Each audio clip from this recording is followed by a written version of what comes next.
Hi everyone, Jacqueline Kuhn here with JacquelineKuhn.com, powered by angels. For those of you who know me, welcome back. For those of you who this is the first time viewing my video, I am three clairs. Claircognizant, I get downloads, clairaudient, I get messages in my ear, and clairsentient, I read energy. Not too long ago, I learned that what I am hearing and feeling is coming from angels and inspired by angels, and therefore the powered by angels. Today, I'm coming to you with an Angels and Astrology video extra. We're going to be talking about angel number 1111, as well as a couple of key astrological events that are happening in the next couple of weeks, and how this all ties together with some channeled messages that I did a little earlier today. So with that, let's get started. All right, you know that we are in Scorpio season, and Scorpio season is Archangel Jeremiel. Archangel Jeremiel's name means God's mercy. He knows what your spiritual path is and is here to guide you on that path. Archangel Metatron is keeper of the Akashic record and keeper of our soul's path. Archangel Jeremiel is to help guide us down that path. He's got, think of it as a big light of energy, this big ball of energy that he's holding in the artist via's drawing. He's got the energy and knows how to give you light to guide you to remain on your spiritual path, or maybe get back on it if you've taken a detour. So while we are in Scorpio season, please remember to reach out to Archangel Jeremiel and ask him anything you need to know about remaining and staying true to your spiritual path. And that's going to be really key as we look to angel number 1111 day, 1111. But really in angel numbers, it's 1111. It's 4 ones. You may have heard me say this before. With angel numbers, each number stays in play under its own meaning. We don't add them together. We don't, like in numerology, we don't do that. We let each number stand alone and represent what it represents. The number 1 represents manifesting and creating. We're in November, 1/1 month, meaning this is a real key month to be able to manifest and begin anew, begin your journey or continue your journey or end your journey, whatever you need to do to create. And then on the 11th day of this month, angel number 11 day, so 1/1 month, 1/1 day is the best day of the year to manifest. Acknowledge the presence of angels because it's 1111 day. Thank them for all they've done for you and ask for their help in manifesting what you desire. I will be out of town that day, so I am not going to be doing a live manifestation event. If you can find one from someone you trust, I would encourage you to join one. If not, I have some steps here to take on November 11th in order to help you ask and manifest what you desire. The first thing in manifesting is giving thanks for all you have.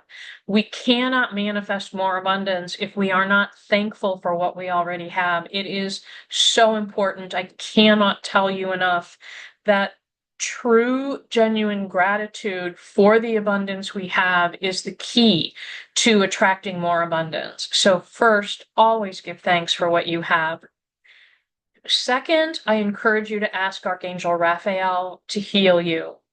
You may also ask Jesus to heal you. He is another healer, not an angel, but he is also a prolific healer as well. And so ask them to heal you from anything that is blocking you from being your best, from reaching your highest and best, from achieving what it is you want to achieve.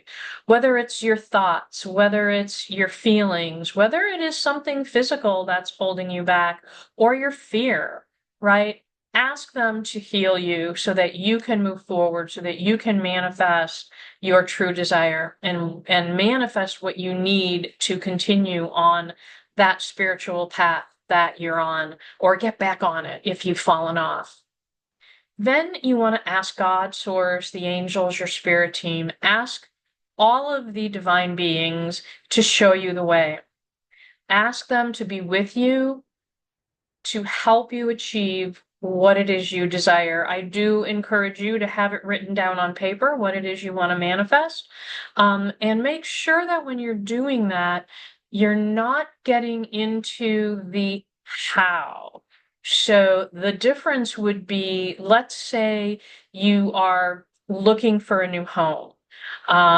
What not to do is, oh, please bring me a home that I can, that in 5 days or in 10 days or before this date so that I can blah, blah, blah.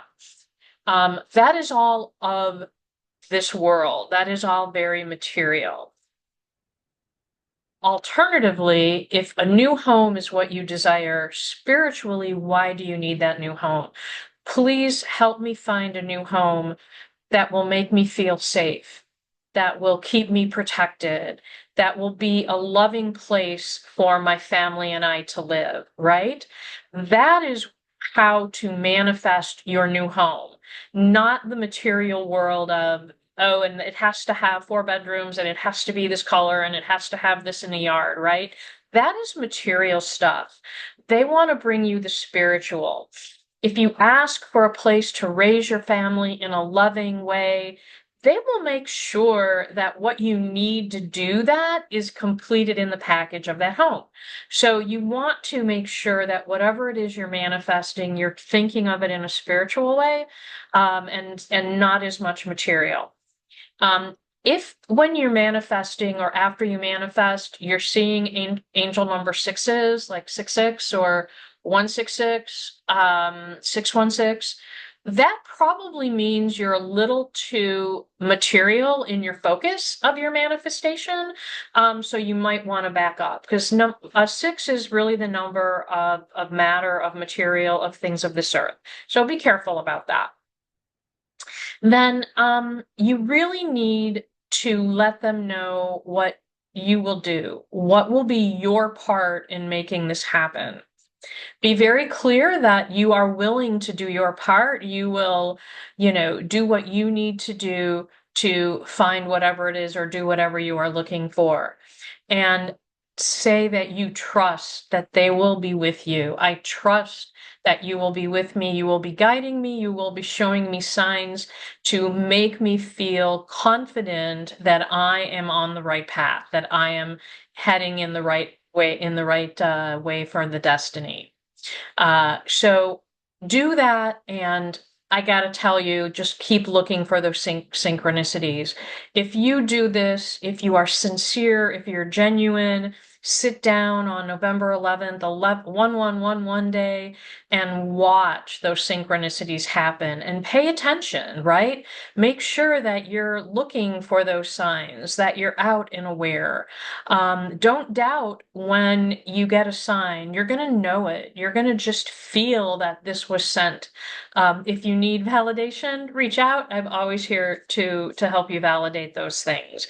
So 1111, November 11th, please take the time to manifest on that day. Don't let that day slip away from you without doing that.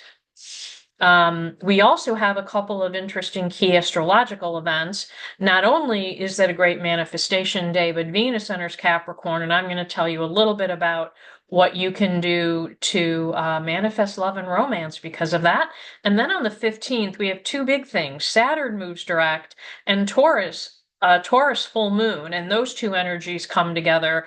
Plus, remember, we still are in Jupiter retrograde, and we've got that Uranus sextile Neptune, energy happening through next month. So what about Venus entering Capricorn? It happens on November 11th, on 1111 day. When Venus enters Capricorn, that lusty kind of feeling around relationships turns to a practical kind of love, right? So if you've been in a relationship and there has been a lot of sensual or physical excitement, as when Venus enters Capricorn, you're going to feel it shift to a little more of a romance, like true romance or practical kind of love. That sparks and fire may not be as bright, but that feeling of being loved in the truest, purest sense, in a very, and I always say the word practical because, that fiery, lusty love can't go on forever, and you can't keep that up every day. But practical love, someone showing you how they feel about you, putting you first, doing nice things for you, you doing nice things for other people to show your love. That is the energy we get with Venus in Capricorn.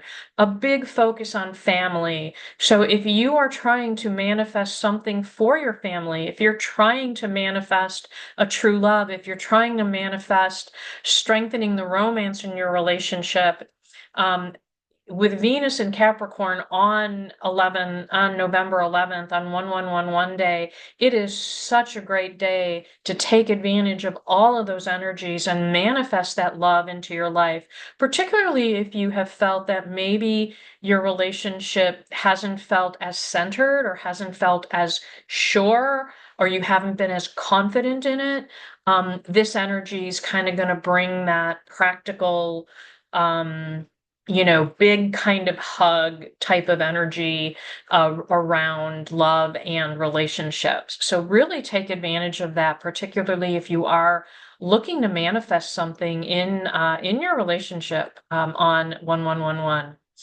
And then on the 15th, 1115, we have Saturn moving direct. Saturn has been retrograde. When Saturn is retrograde, things are a little harder to do, right? Things get in your way, lots of detours.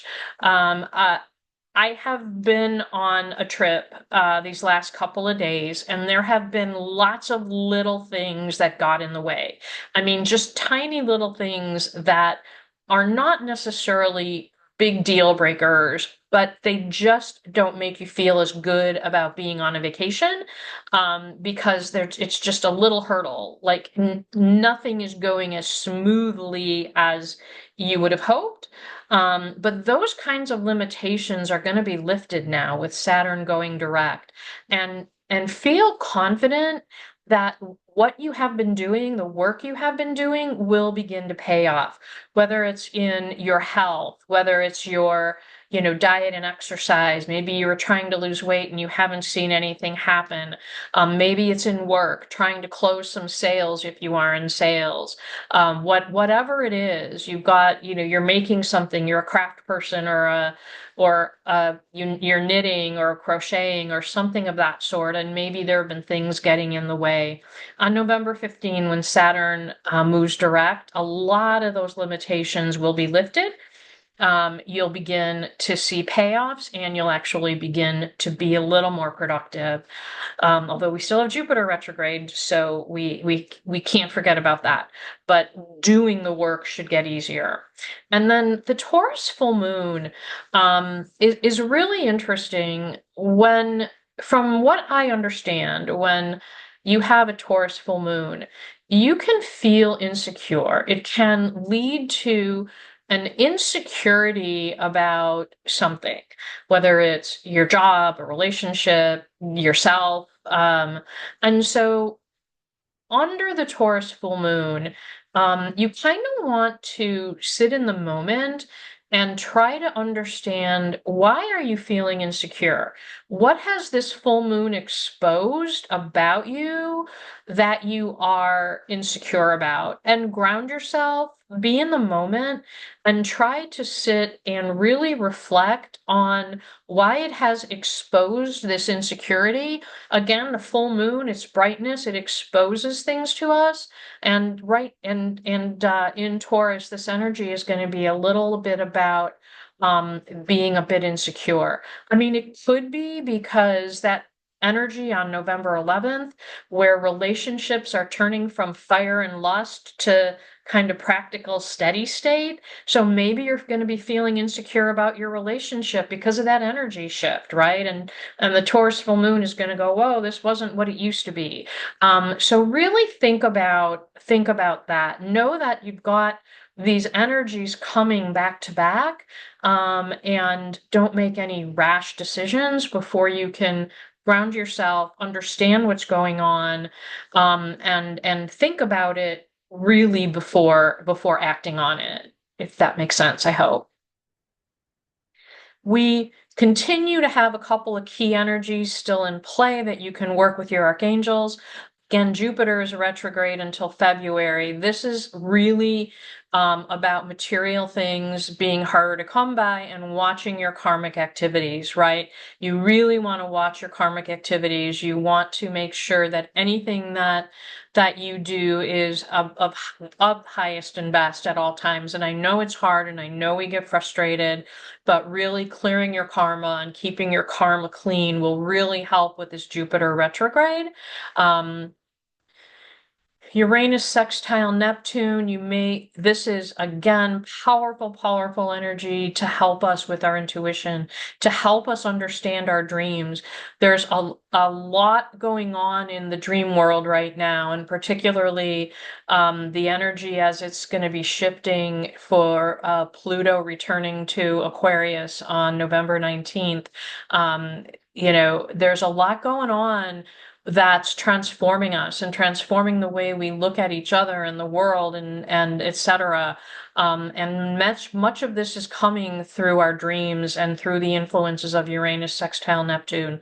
So pay attention to those dreams. Wake up and write down the dream. Try to understand what it means to you. And if you need help with understanding your dreams, know that Archangel Raziel, R-A-Z-I-E-L, Archangel Raziel, he's the Archangel for Leo, but he is also the Archangel for dream interpretation. Ask him to help you understand what it was you're really dreaming about. Because not always do our dreams mean what we think they mean. There may be people in our dreams, and the dream may not be about them, but it may be about what they represent in our life, right? So really make sure that you take the time to understand that. And then I pulled some tarot cards from my Angel Tarot deck, and kind of sat with this for a little bit, and kind of what it all means for the next couple of weeks. I think because of this energy that is around us with the Jupiter retrograde, we've got the Venus coming into Capricorn, we still have,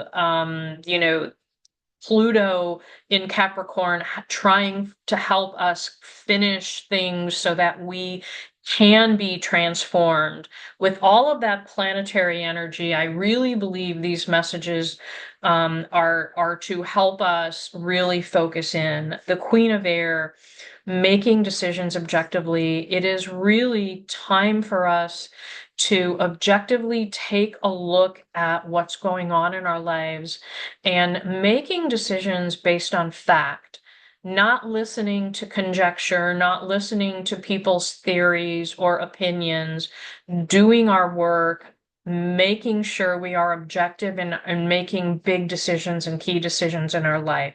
So try to not be influenced too much by the opinions of others, and look objectively and fact-based at any decisions you need to be making in the next couple of weeks.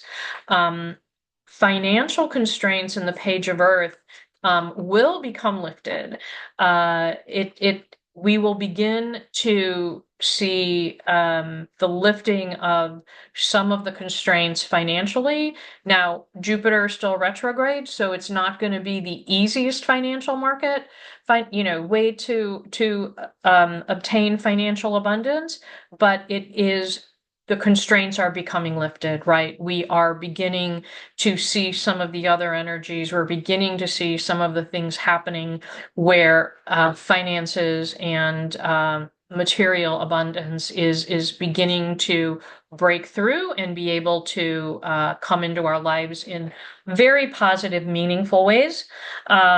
Should we manifest that? So you'll find a little less stress around finances starting up in the next couple of days for a little while at least.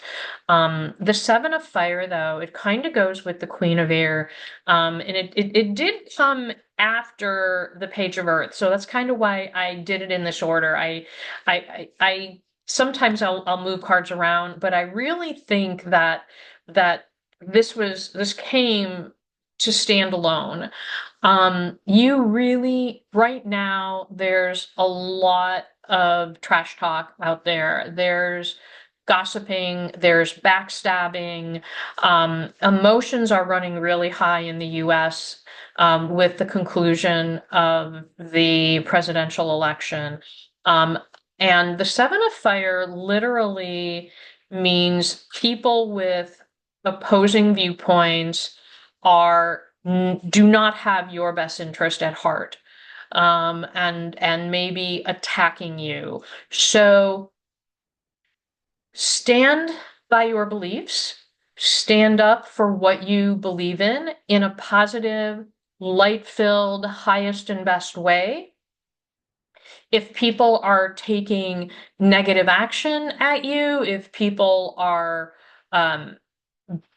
literally being mean to you, if people are talking behind your back at work, oh, look at her, she's da da da da da, or whatever, you really need to have the grace right now to recognize that there's a lot of emotion, that people are pointing fingers at each other. It may not be anything personal to you, but just be aware. Be aware of who believes in what you believe in. Try to stay at least for a while with people within a group of people who share your beliefs, because these next couple of weeks, the energy is going to be pretty high. It'll remain pretty high.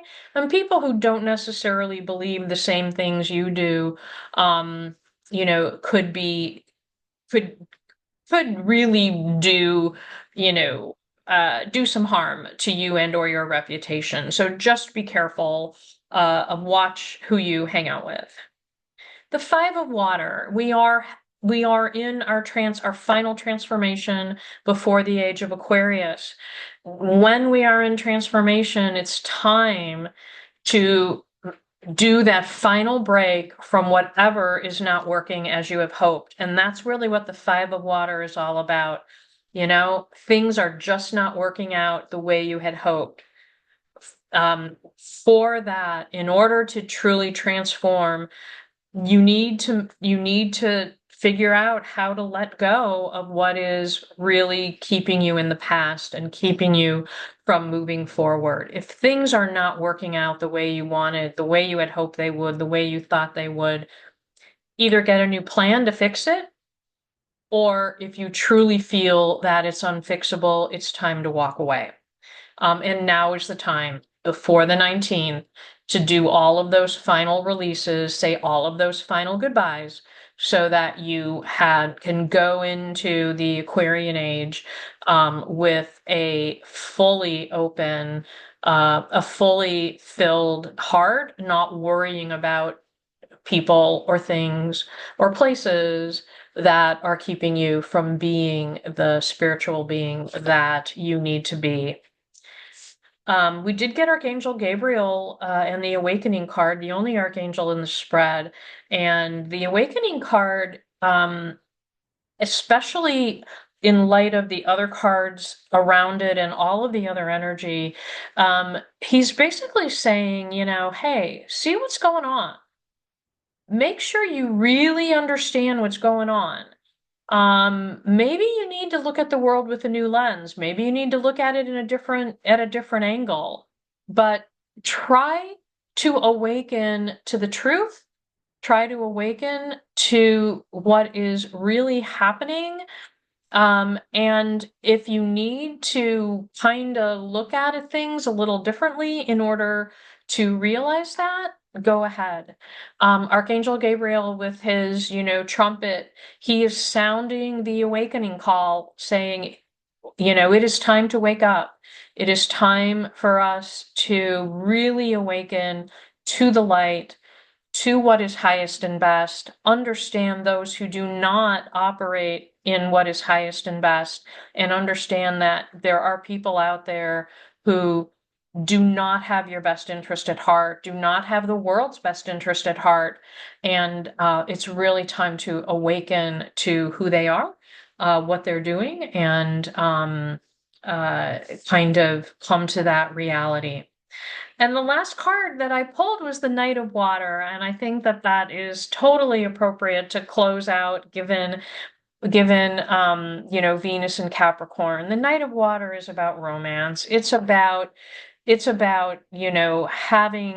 having a romantic relationship, even looking at the world a little romantically. Enjoy it. Enjoy the romance that should be coming our way with 1111 and the energy around it. And please, if you get invited to a social event, if you are thinking of, throwing a party and having people over, whatever it is, we are entering a romantic period, where beautiful thoughts, sincere love is really coming to the forefront, and enjoy it. Should you have any questions about anything that I covered, please let me know. Like this video, if you haven't already subscribed to the YouTube channel, please do so. I've got my Angel Number Masterclass. It is coming November 30th. I will be recording a little teaser about it in the next week to kind of show you what you will learn. But I will tell you, if you want to understand how angel numbers are correlated into your life, everything from the address that you live at to the day that you were born, those numbers are meaningful. Nothing happens by chance. Everything has a purpose. And you'll learn about the purpose of angel numbers in that masterclass on the 30th. Join me for our next live event, November 18th, where we talk about Archangel Raguel and Sagittarius. We're going to talk about Pluto in Aquarius, and I will be talking about the result of the US election, what a Trump-Vance presidency means. And you'll have to be live because I don't talk politics on the video. So join me live so that when we go into private session, I can tell you what I am seeing about a Trump-Vance presidency. Thank you for your time. Please find me on my website, email, text. I am here to help. Have a wonderful day, and look forward to talking with you all very soon. Thank you so much.